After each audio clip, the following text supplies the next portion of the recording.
It's said that a lot of like people, when they are not good at math in Taiwan, and they go to the States, they suddenly become the genius. Okay. Yeah, man. What? You guys haven't learned this yet? It's like he was doing algebra at grade 4.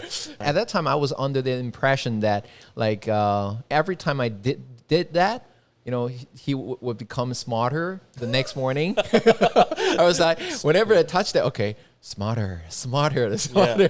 My dad, you know, he was very strict with me, right. And my brother as well. Sometimes when I try to bring up some like suggestions or I bring up my ideas, I just wave aside or cast aside immediately, you know, saying that's not going to work and etc. Always criticizing, and you don't want to talk to them anymore. Mom, I'm already 40. Yeah, treat me like a 40-year-old man. You know, don't treat me like I'm still like a baby. Yeah.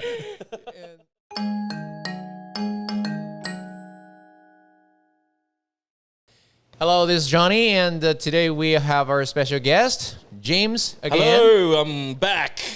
Welcome back, James. Thank you, man. And always good to be here. Wow, excellent, fabulous. So, what are we? You sound very enthusiastic. I sound very indifferent. I think you just had lunch, so right now you're feeling the food coma. Yeah, the high GI food is kicking in. Exactly, it's kicking in. A bit sleepy. Yeah, a little bit lethargic. Yeah, all lethargic. Okay, fatigued. So actually today we're going to touch on the topic of parenting. Wow. Because I know that you are now a father of 2, which is the same case for me as well. Well, you really? Actually, my son is going. Guessed. Yeah, my son is already going to college. No, what? Yeah. You're that old? I'm 40-something. 40-something. Can't tell, right? Can't tell. Yeah, okay. Don't tell, won't tell. Yeah. And my daughter just got into prestigious high school. No way. This year. Oh my God. Yeah, so, you know, I can talk about some parenting. Oh, I definitely need to pick your brains over some tips. Yeah, exactly. And also you might be in need of some parenting skills. Please give me some help.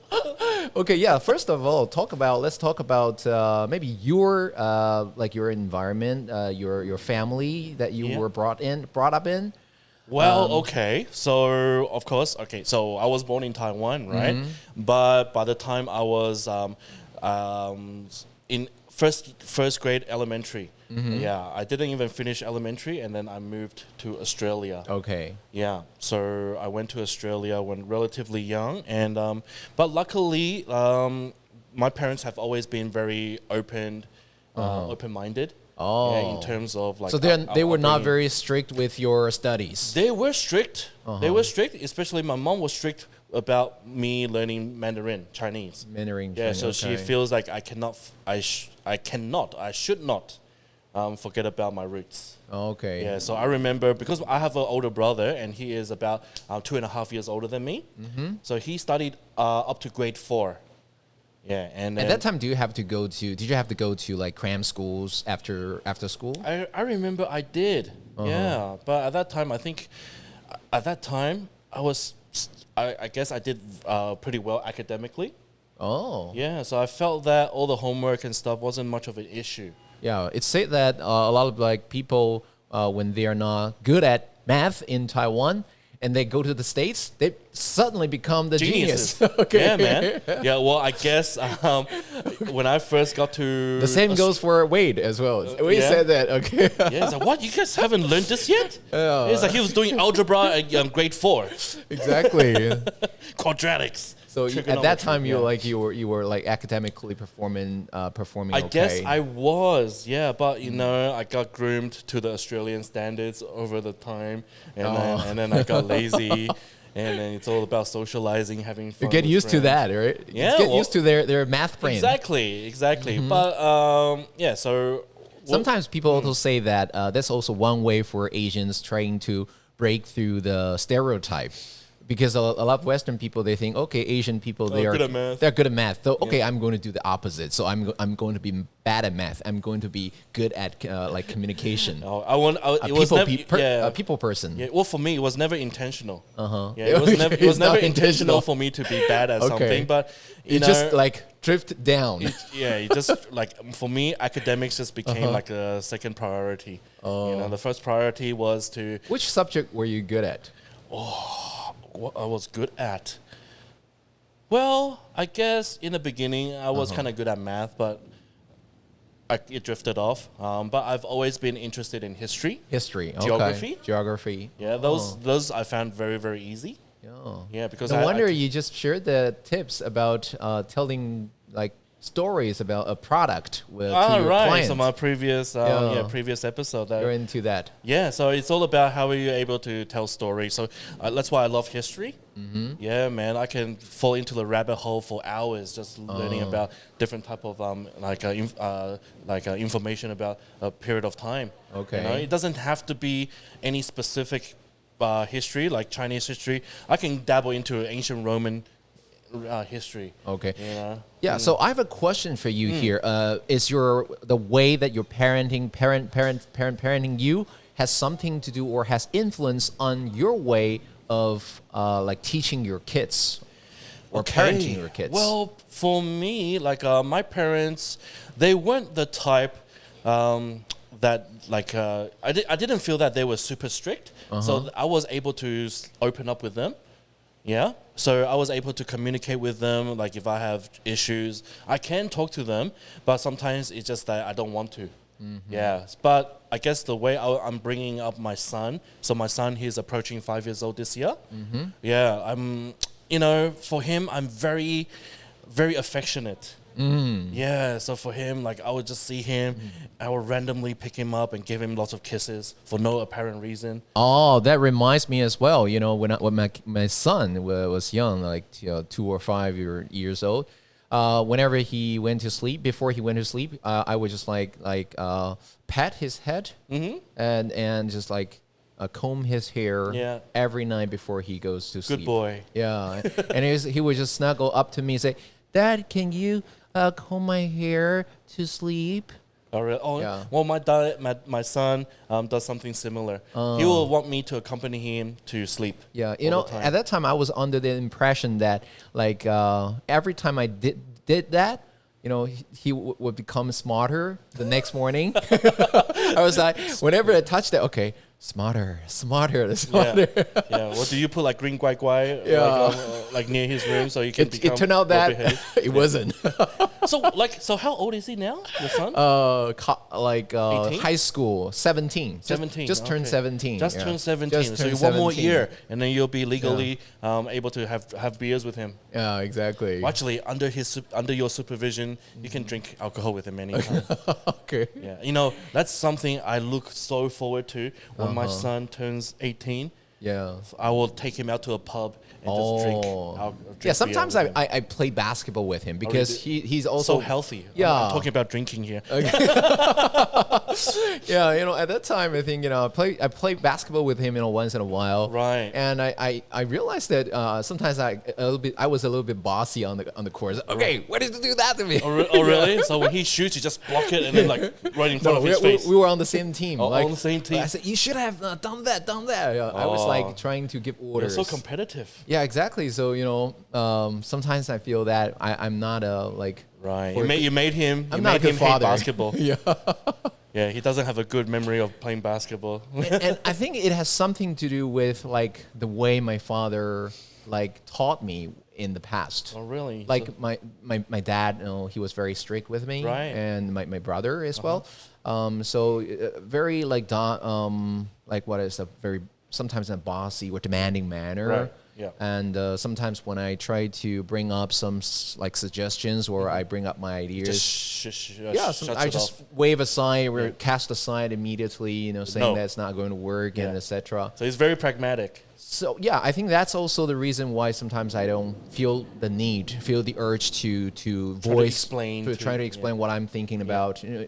If your ideas get shut down once and twice, you tend to shut down your communication channel. True. In a sense, right? Yeah. Like my father, he's a mechanical engineer, right? So he thinks everything very logically.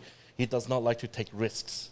Exactly. Same here. Yeah, so if I wanted to do something, he will always break it down for me. He's like, what are you planning to do? And he told me if you want to do something, break it down. So he told me you want to envision where you want to be at and work backwards. So have a look at the steps. What do you need to do in order to achieve where you want to be? Yeah, but so in theory, yeah. But whether I did apply that, that's another story.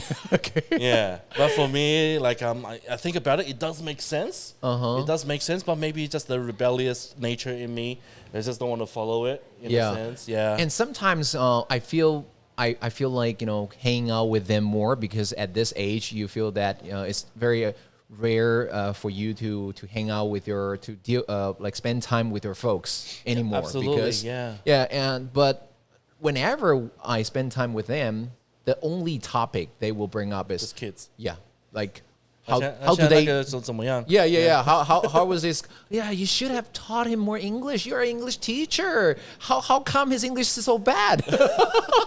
Always criticizing, and you don't want to talk to them anymore. Exactly. Right? So I was like very frustrated. I feel very frustrated whenever it's like, Mom, I'm already 40. Yeah, treat me like a 40-year-old man. Don't treat me like I'm still like a baby. Yeah.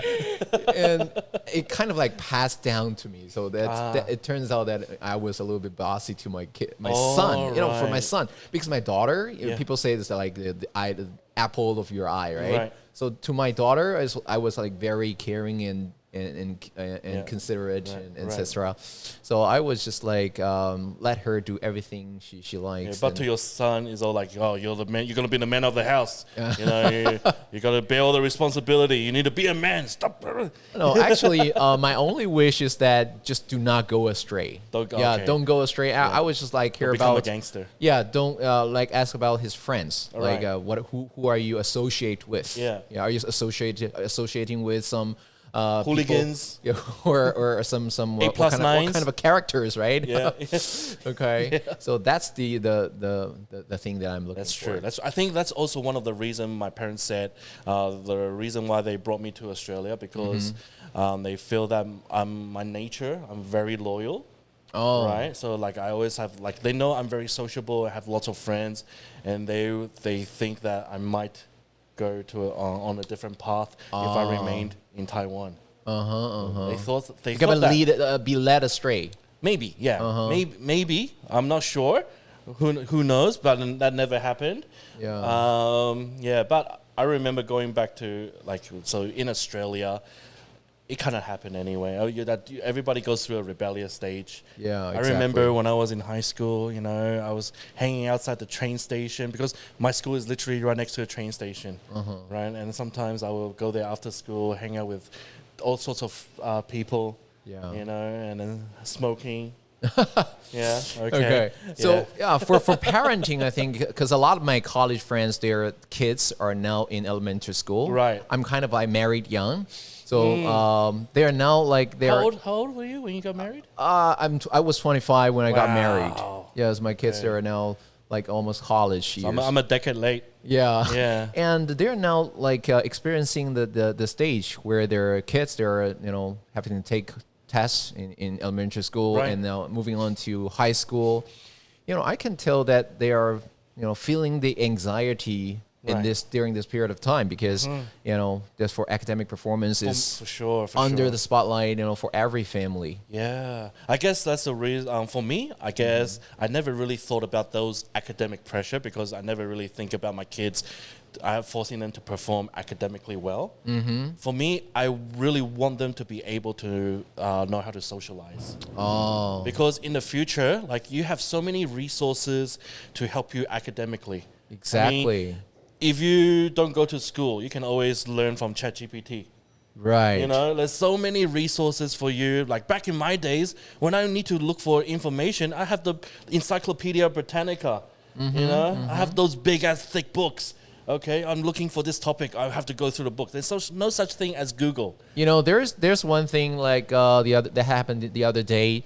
There's a college in Taiwan called Chengda. Okay. And the history department. The number of the new students this year, nada. Zilch. Nada. Whew. It was like, oh dear. Yeah, people say that, okay, just because ChatGPT can do all the historical facts, no one is going to learn. Like they need to, like universities, they need to adapt to the change. Otherwise, they're going to fall behind. Exactly. Yeah, look at Nokia. And just going back to the parenting, because my parents, they were very elite. My father went to the first high school for boys called 建中. Wow. And my mom went to first girls high school, 北女. And my brother, he went to the third best high school, 成功. So, you know, in my family, it's like high pressure. Yeah. You know, every time. How do you live How with do that? I survive, right? Yeah. Because I went to a private school, high school in Taipei called Yanping. Okay. And at that What's time, our ranking for that? it was like a little bit below. Under 10? Under 10. Yeah. And I was like, you know, and especially for that private school, they always prepare, you know, use some test which is designed very difficult. Oh, right. The entrance exam. Exactly. Right. It's a very famous one here in Taipei right now. Okay. And it's famous for its, you know, difficulty, right? Okay. For example, like I remember I was studying the scientific 第二类组. Okay. And then like the science, physics and chemistry. I chose that for my, you know, career path for the first year. Yeah. And then I got 4 points and 5 points separatively. Out of how much? Out of 100. Out of in math, in math and chemistry. You're punching above your weight. Yeah, because I was reading like Albert Einstein, theory of relativity, biography, and Judy Furen. You know, a lot of the autobiographies of scientists. So I was Helen Keller. Yeah, Helen Keller. So I was like setting my heart on becoming a scientist. Right. Until the day I got realized you're not good enough. It cannot be. It's all Greek to me. It's all Greek to me. Yeah, man. I totally understand. Like, I don't think I even bothered trying because in Australia, back in Melbourne, there is a prestigious school, private high school, where you can get scholarships if you do the entrance exam well, and it's called Melbourne High. Oh, Melbourne High. Melbourne High. So it's one of the prestigious private high schools you can go to. Yeah. So I know my academic level, so I didn't even bother. My parents got my brother to try, but they know me. I'm not the type to do that. So they didn't like expect very high academically from you. Yeah, I've always been like a different type of child, you know. Like they saw the value in me about like to know how to socialize with people. Yeah. So when I was young, okay, my dad actually started his own business with a friend. So he was selling this broom holder, right? Oh. A broom holder. So I remember he joined a exhibition. Okay, it's called a home show, something along that line. And then when I was 12 or 13, I actually went to the show to help my parents in their stand. A broom holder, okay. Yeah, so a broom holder. So I actually learned my first lesson of sales there. Yeah. So I was 12 or 13, and I was actually selling the product to the guests. I think you just nailed a very good point here because the skill to sell is a very important skill nowadays because my wife, she works in Audi as a car sales rep. Yeah. She's also very good at stellar performance. Right. You know? I mean, we were chatting before, and you said like she got the Rookie of the Year. Rookie of the Year in Volvo, and because before that she worked for the same company as I did in a publishing company. Okay. Yeah. She was responsible for the sales department. Right. But she opted for the car selling industry starting from the year 3 years ago. Right. And she delved into the field of Volvo, selling Volvo, becoming the rookie of the year, right. and then now in Audi. Yeah, in Audi. And also Rookie of the Year. Also the Rookie of the Year. So she has this substance in her. She has the knack for that. Exactly, the knack for that. You need to interview your wife. Get her onto the show. She looked at the salary, the yearly salary receipt, and mine, and she make Why comparison. am I with you? She make a comparison. Okay, I totally crush you. Yeah, exactly. Well, I guess I kind of understand how you feel because as a teacher compared to my wife, yeah. But my wife, she works as a flight attendant, yeah. So yeah, she makes more money than me. Yeah, that's why we are as docile as a sheep. So it's like yes, ma'am. Meow. Yeah. So every single month, once I get my salary, I wrap it up in a red cloth, present it to my wife. My queen, here is my monthly salary. Oh, thank you. Okay. And then here's $500 for you to use this month. Oh, thank you. I graciously accept, my queen. Okay. So you say your wife is like in the flight attendant. Yeah, she works. Industry. She works as she works in the aviation industry. Yeah. Okay, good. Yeah. In terms of parenting, what do you expect? Well, I guess what my dad did for me, he got me to learn how to sell at a young age. I absolutely cherish that skills. I mean, for your kids. I guess I would also want to translate something the same. Do you teach them English at home? That's a perennial question. I don't intentionally teach them English. I do, however, intentionally just speak English with them. Oh. Right. So at home, obviously my wife will speak Mandarin, Chinese to my kids, but I was just speaking English. Wow, that's good. That's good. Yeah, because when I was, when my kids were young, I was trying to teach them English. Right. But my wife, she was super bad at English. Okay. So she said, as my wife. Yeah, she said when she was in high school, whenever she heard English being spoken, she would fall asleep immediately. So maybe when she gets insomnia, all you need to do is just to read a book next to her. And don't talk to kids in English; they don't understand. Well, the thing is, my son, whenever he watches YouTube and stuff like that, he watches all in English. Wow, this there's a head start. So when he was 2 or 3 years old, he can actually look at a word and then pronounce it. Okay. Yeah. So I'm like, do I have a genius in the household or something? Wow, that's a head start. Yeah, and so he is what I was going to say, I just lost my train of thought. But anyway, he was looking at his older cousins' textbooks, and they had some English on the textbook, and then he got the book, and he was just reading everything out loud straight away. Oh, so you must have spoken to him for a long time before he started read books, right? Yeah, absolutely. Okay. So just the whole communication was just all purely in English. So I think he's on the right track because always sounds first instead of the words. Yeah. Because when it comes to spelling, it can be very systematic and then difficult. That's right. So he already got the phonics down pat straight a long time ago. Yeah, exactly. Yeah. So I think that's also for a good lesson for English speakers in Taiwan. If you want to be systematic, if you want to be learn something systematically. Just repetition. Yeah, just repetition.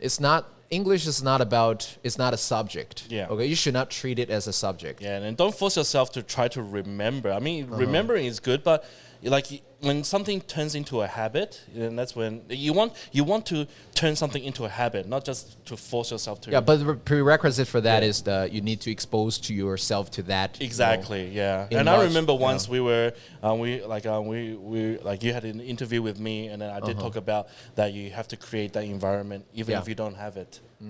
Yeah. Yeah. For me, exactly. Yeah. I mean, I remember you telling me you were listening to ICRT.